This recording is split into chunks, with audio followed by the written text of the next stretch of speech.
Assalamualaikum warahmatullahi wabarakatuh. Salam sejahtera untuk seluruh dulur petani dimanapun berada. Alhamdulillahirrohmanirrohim, kita semua masih diberikan kesehatan yang baik dulur-dulur. Dan bagi saudara-saudara petani yang dalam keadaan sakit, semoga segera diberikan kesembuhan agar kembali lagi dapat beraktivitas normal tanpa ada gangguan apapun. Alhamdulillahirrohmanirrohim, di kesempatan video kali ini saya ingin mengajak dulur-dulur semua untuk terus melakukan perawatan dulur, karena memang di musim yang sudah memasuki penghujan tapi ada beberapa waktu tidak turun hujan, membuat kita memang sedikit istilahnya bingung seperti itu dulur-dulur ya, karena memang cuaca yang berubah-ubah seperti ini. Baik tanaman maupun kondisi kesehatan kita juga harus tetap kita jaga dulur, karena ini memasuki musim yang bisa dikatakan tidak menentu lagi dulur-dulur. Nah, di kesempatan video kali ini dulur, saya ingin melakukan pemupukan. Ini adalah jeruk varietas Siamadu dulur-dulur ya.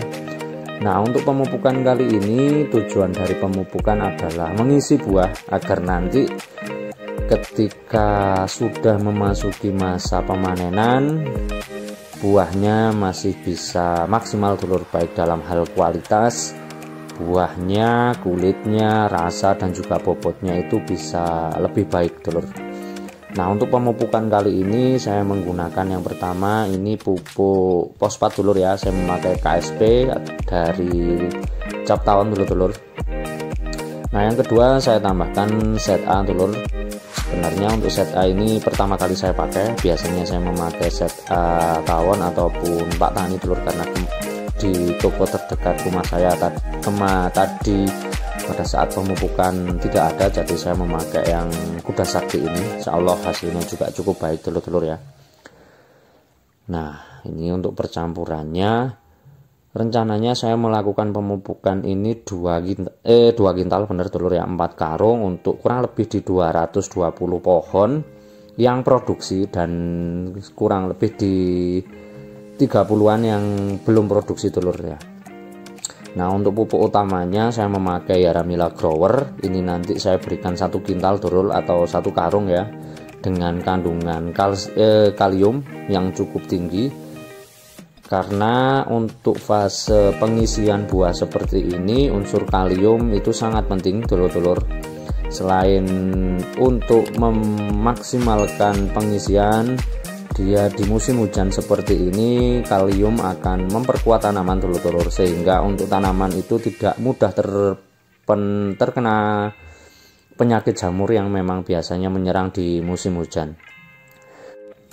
Nah, untuk dosis kalium sendiri dulur, saya memakai 2 karung ataupun 1 kintal untuk pemupukan kali ini.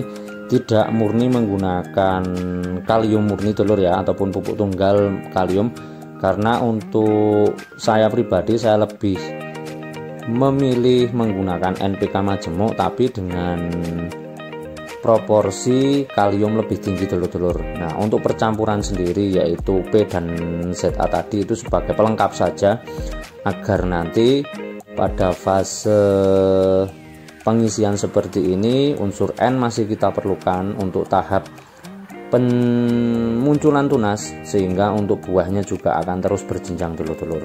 Sedangkan untuk fosfat sendiri yang kita tahu itu sebagai salah satu unsur paling penting dalam pembungaan. Nah, jadi untuk pemupukan kali ini saya menggunakan 200 kilo dulur, dan untuk tanaman nanti ataupun setiap pohon kira-kira mendapatkan 7 genggaman atau kurang lebih di 6 on atau sampai 7 on dulur-dulur. Nah, seperti itu dulur. Nah, untuk proses pemupukan yang biasa saya lakukan dulur, sebelum saya melakukan pemupukan ini tidak sempat saya lakukan pembersihan secara menyeluruh. Jadi hanya saya bersihkan di bagian bawah tanaman jeruk ataupun bawah kanopi pohon jeruk.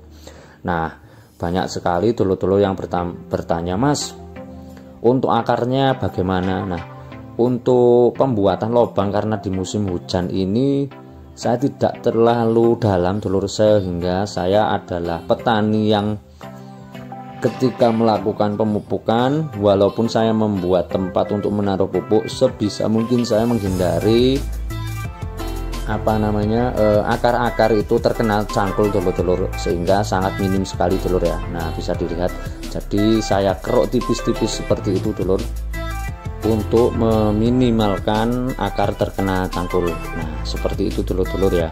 Jadi kalau memang dulur-dulur ingin membuat tempat untuk menaruh pupuk, itu sebenarnya banyak versi ataupun tergantung selera masing-masing petani dulur.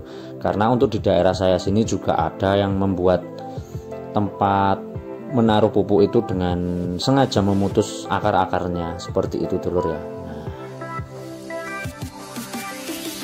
Nah, untuk pemupukan kali ini dulur, untuk saya pribadi sebenarnya pada fase ataupun fase mulai dari pembungaan sampai nanti panen, biasanya untuk saya itu 3 kali melakukan pemupukan, tapi bisa lebih juga dulur, tergantung nanti kelebatan buah yang ada di kebun kita. Itu mempengaruhi jumlah pupuk yang akan kita berikan ke tanaman dulur-dulur. Nah, biasanya untuk fase buah seukuran bola bekel itu sudah memerlukan banyak sekali unsur kalium dulur. Jadi salah satu kunci untuk buah bisa besar maksimal adalah di pemberian fusuk di pertengahan seperti ini. Pada fase ukuran buah sudah memasuki ukuran bola bekel seperti itu dulur ya. Nah, dan nanti terakhir kemungkinan di beberapa bulan, kemudian di 2 bulan lagi tinggal kita nanti berikan pupuk lagi untuk membesarkan buah, memaksimalkan untuk bobotnya, seperti itu dulur-dulur ya. Nah, untuk prosesnya seperti biasa, saya berikan melingkar di kanopi pohon jeruk, dan saya berikan jarak dulur dari pangkal paha, karena untuk serapan dari pupuk itu akan lebih maksimal di ujung-ujung akar dan juga akar-akar serabut dulur-dulur ya. Jadi lebih baik kita berikan jarak. Nah, untuk jarak sendiri itu relatif dulur ya, bisa kita paling tidak setengah meter ataupun di luar kanopi dari kanopi pohon jeruk itu biasanya untuk akar-akar serabut itu efektif dalam penyerapan nutrisinya dulur. Seperti itu. Nah, untuk cara saya melakukan pemupukan mungkin sedikit menambah pekerjaan dulur ya, tapi ini tergantung dari selera para petani biasanya dulur. Untuk saya ya seperti ini dulur, saya membersihkan dulu paling tidak di bagian bawah dari kanopi pohon jeruk. Setelah itu baru saya buat tempat untuk menaruh pupuk. Nah, untuk pembersihan sendiri untuk saya pribadi dan pengalaman saya itu sangat penting dulur, karena paling tidak kita meminimalisirkan kompetisi dari tanaman utama dan tanaman-tanaman gulma seperti ini dulur. Jadi untuk pupuknya itu bisa lebih maksimal terserap untuk tanaman utama, yaitu tanaman jeruk kita.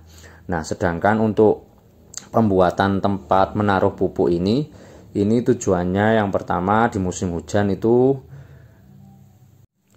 pupuk sangat mudah tercuci oleh air hujan dulur, sehingga perlu saya akan pembuatan tempat seperti ini agar pupuk itu lebih anteng seperti itu dulur, sehingga untuk pupuk itu bisa lebih maksimal diserap oleh tanaman.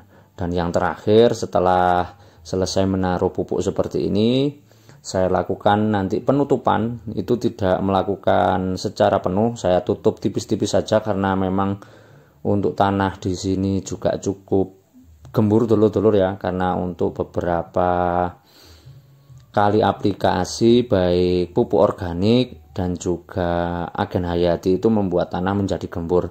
Nah, untuk menutupnya saya tidak menggunakan cangkul dulur, saya hanya menggunakan bekas pisau babat dulur ya. Jadi saya tutup tipis-tipis. Intinya untuk pupuk itu tidak lari kemana-mana walaupun terkena air hujan. Dan apalagi kita menggunakan unsur yang dominan N pada pupuk zat A tadi, pada saat kita melakukan pemupukan itu nanti sangat mudah sekali menguap dulur. Nah, salah satu fungsi dari menutup pupuk itu adalah juga sebagai menghindari penguapan pupuk, agar pupuk jauh lebih maksimal lagi diserap oleh tanaman. Nah, dan kemarin ada dulur juga yang bertanya, Mas kok tidak menggunakan sistem kocor saja, kan bisa lebih irit. Nah, sebenarnya untuk di daerah saya sini dulur, untuk tanahnya itu ini kembali ke pengalaman saya dan pendapat pribadi dulur ya.